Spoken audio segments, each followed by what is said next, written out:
Vós me ensinais vosso caminho para a vida.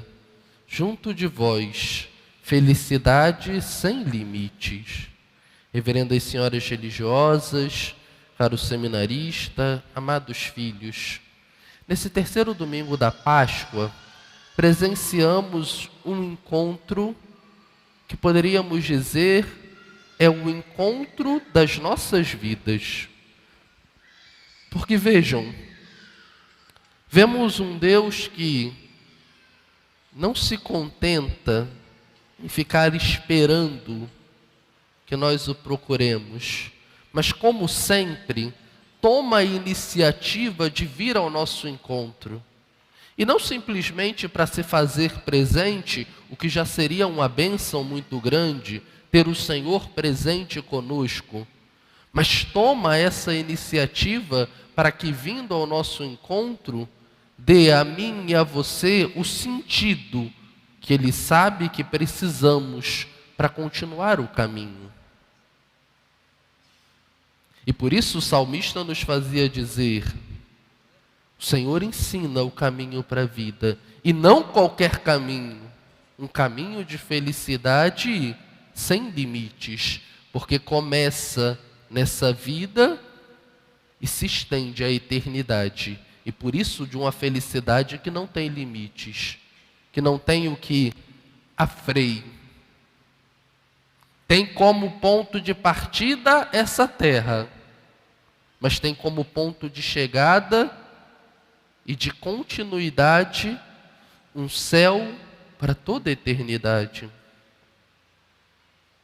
Mas nós só faremos esse caminho se permitirmos que o ressuscitado que nos encontre, de fato, nos explique todas as coisas. Porque senão, vamos continuar, como dizia a segunda leitura, vivendo a mesma dinâmica de vida fútil que os nossos antepassados viveram. E como é tentador querer viver a vida fútil. Como é tentador. Porque viver a vida fútil nada mais é do que viver a vida acreditando piamente que sou eu que dou sentido à minha própria vida, que explico o mistério da minha vida. Não é um outro que vem ao meu encontro e que toma a iniciativa, por mais que esse outro não seja qualquer outro, mas seja Deus. Não. Ele é de fora. Ele é de fora. Então ele não serve, sou eu que me explico. Só que ao fazermos isso, somos iludidos pelo demônio para não entendermos aquilo que Santo Agostinho vai nos dizer muito bem. Deus nunca será um de fora. Deus sempre será aquele que é mais íntimo de nós do que nós mesmos.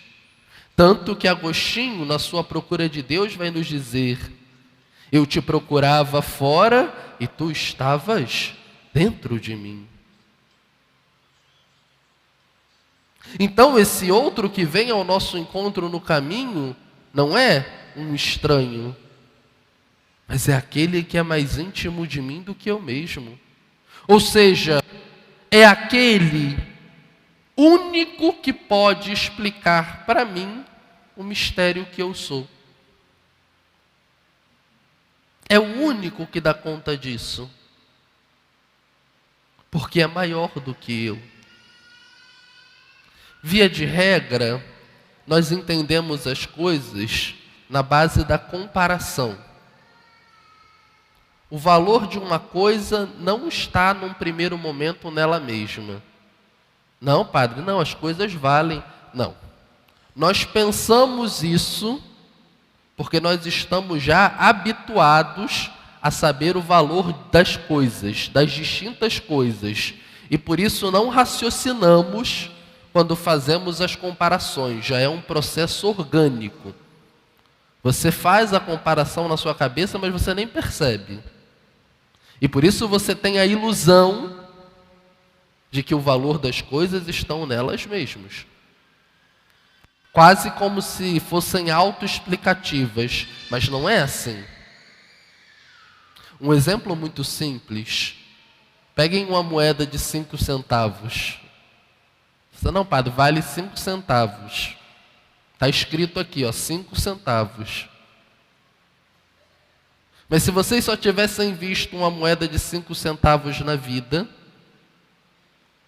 aquele valor não teria impacto em vocês. Porque vocês não teriam com o que comparar. Quanto que eu sei que vale de fato uma moeda de 5 centavos? Quando eu sei quando custa uma de 10. Os mais antigos vão lembrar, né? Os mais novinhos não viram isso. A gente que tem um pouquinho mais de juventude vão lembrar. Não só para cima, mas para baixo também. Eu entendo bem uma moeda de 5 centavos quando eu via uma de 1 centavo, que agora já não tem mais. Aí eu entendo. É lógico, eu faço associação. Com essa de 1 centavo eu compro uma balinha, ou comprava há muitos anos atrás. Com a de 5 eu compro 5. Vejam, parece que a coisa é simples, mas não é. Como eu disse, nos parece simples porque já estamos inseridos nesse contexto. E a mesma coisa é essa percepção do mistério da vida. Ele parece muito óbvio, basta eu olhar para a minha vida que eu sei quanto eu valho. Mas ele não é. Ele não é porque a vida não se explica em si mesma. E também ela, por mais preciosa que seja, necessita de algo maior que ela para poder se explicar. E por isso Deus é o único ponto de referência que dá conta de explicar de fato o sentido dessa vida. Mas para isso, precisa fazer conosco o que fez com os discípulos de Emaús, um caminho. Não basta que o ressuscitado venha ao nosso encontro querendo dar-nos o sentido da vida. É preciso que nós nos deixemos encontrar por Ele para que façamos com Ele um caminho. Porque, meus filhos, Deus não dá nada de imediato. Salvo raríssimas exceções, Deus faz no seu processo de dar sempre um processo, um caminho. E não é porque Ele é mesquinho, mas de que adiantaria Deus nos dar algo se nós não temos condição de acolher? Se nós não temos disposição para acolher, para receber? Eu sempre digo, na vida cristã não vale a regra da matemática, onde diz que a ordem dos fatores não altera o resultado. Na vida cristã, alterar o processo que Deus está fazendo altera o resultado. Porque é aquele processo que me encaminha àquele resultado que me dispõe para acolher mais um pouco da graça de Deus. Para que faça daquele ponto em que cheguei um novo ponto de partida nesse caminho que Deus faz comigo para me dar o sentido da vida.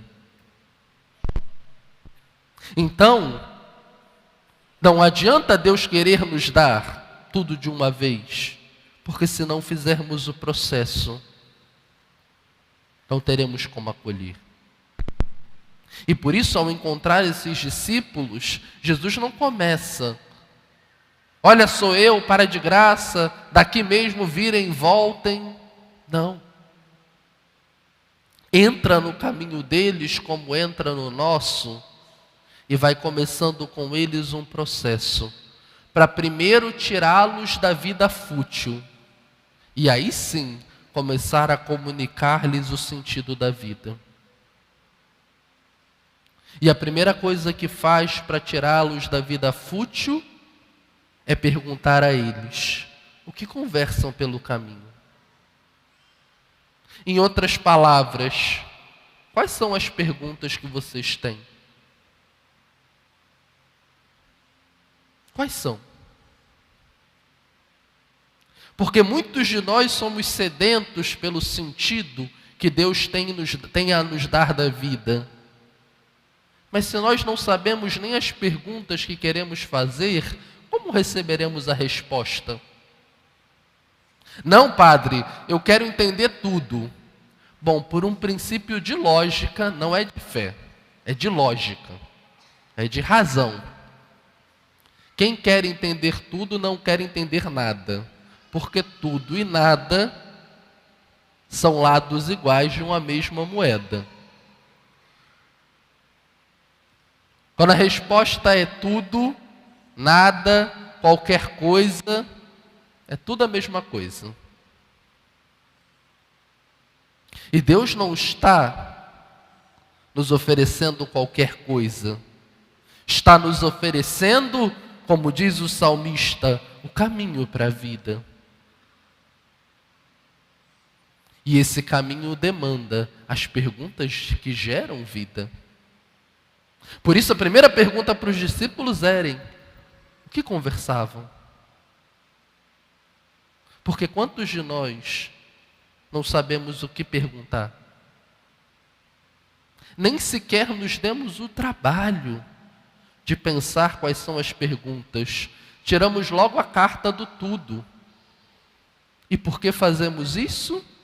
Porque estamos muito inseridos na dinâmica da vida fútil.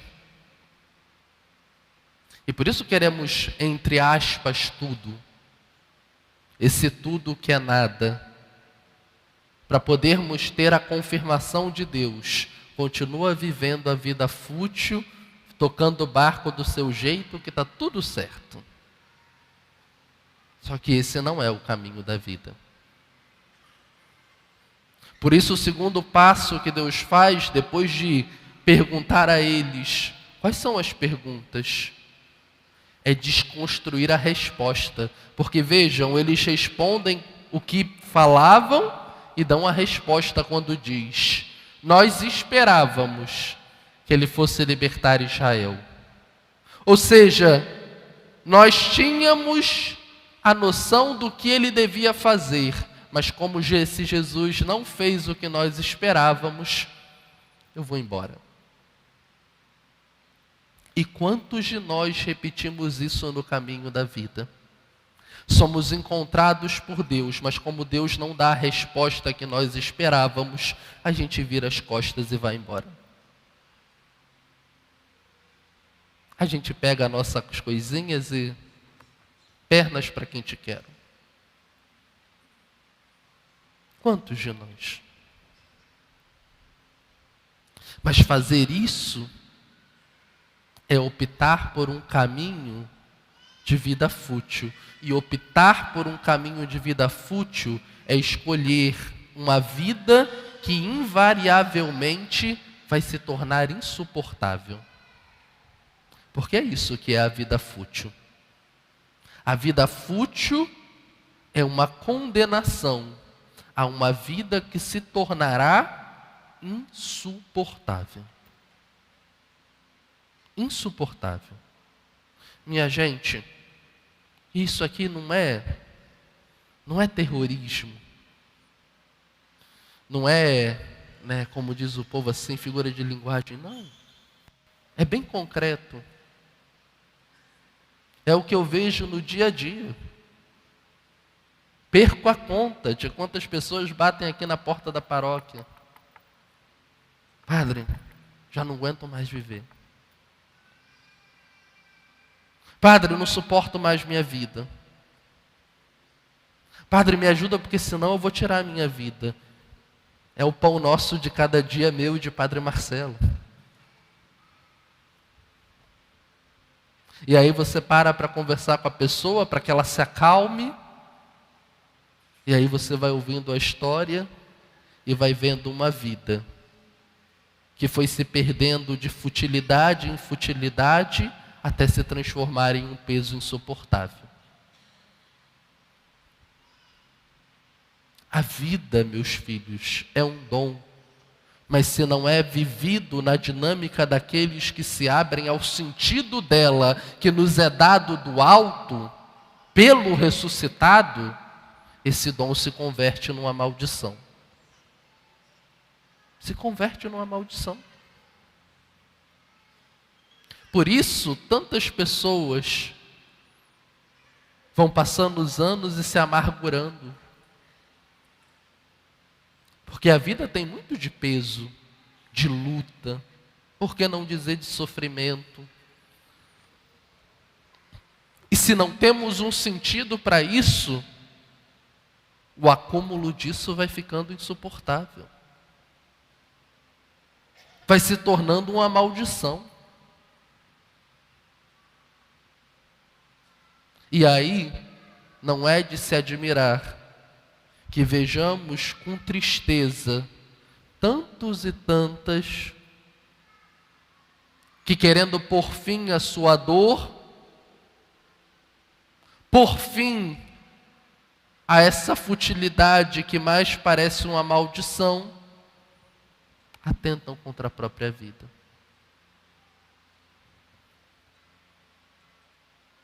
Porque a vida fútil não foi feita para nós. Ela pode alegrar por um tempo, mas cobrará um preço caro mais à frente. E por isso o ressuscitado vem ao nosso encontro, para, como diz o apóstolo Pedro, tirar-nos da vida fútil e dar-nos a vida verdadeira. Mas para isso é preciso que nos deixemos encontrar por Ele. E no encontro com Ele, deixemos que Ele desconstrua as respostas que nós queremos dar, que provém de nós e não dele.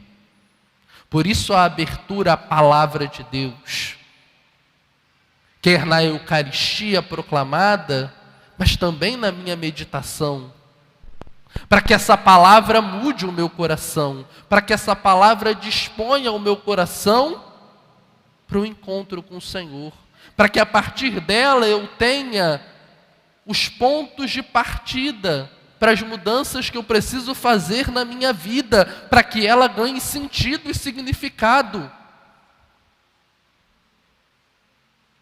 Mas não será um esforço intelectual que nos dará sentido real da vida. Porque não basta, padre, agora eu vou começar a ler a Bíblia todo dia, começar uma meditação zen, que aí eu vou aprender o sentido da vida, né? Vou ficar. Não. Porque não foi simplesmente a palavra que deu o sentido. E não é só. Mas foi o mistério da comunhão que de fato abriu os olhos. A palavra preparou o caminho para a comunhão. A comunhão que começou na vida. Porque em um determinado momento, o caminho daqueles discípulos virou o caminho de Jesus. E por isso, quando Jesus fez que ia mais à frente, eles logo falaram: fica conosco, Senhor. Fica conosco. O nosso caminho tem que ser o seu. Fica conosco. E porque entraram em comunhão de vida, reconheceram o Senhor no partir do pão. O mistério da Eucaristia, vivido primeiro na vida e depois traduzido na comunhão sacramental, é esse mistério que abrirá os nossos olhos para o sentido verdadeiro da vida. A palavra que recebemos prepara o caminho do nosso coração para que esse mistério possa ser vivido. Porque o verdadeiro sentido, o verdadeiro caminho para a vida nunca será uma teoria, mas será sempre um mistério de comunhão com Deus. Será sempre um encontro no qual eu e Deus nos fazemos um. A minha vida e a dele se fazem um. E nessa união, a minha vida encontra sentido na dele e é transformada nele, para que possa sim ser uma vida de felicidade, não porque não tem problemas, não porque não tenha lutas, mas porque em todas as realidades vividas com o Senhor, encontra o sentido que faz ter a esperança de que a luta e o sofrimento nada mais são do que uma etapa, talvez amarga, no processo que estamos fazendo com o Senhor. Que Deus nos ajude, que a sua graça brilhe sobre nós, para que possamos aprender dele o caminho da vida e, aprendendo, fazer nossas as palavras do salmista. Vós me ensinais vosso caminho para a vida. Junto a vós, felicidade sem limites, Senhor. Delícia eterna e alegria ao vosso lado.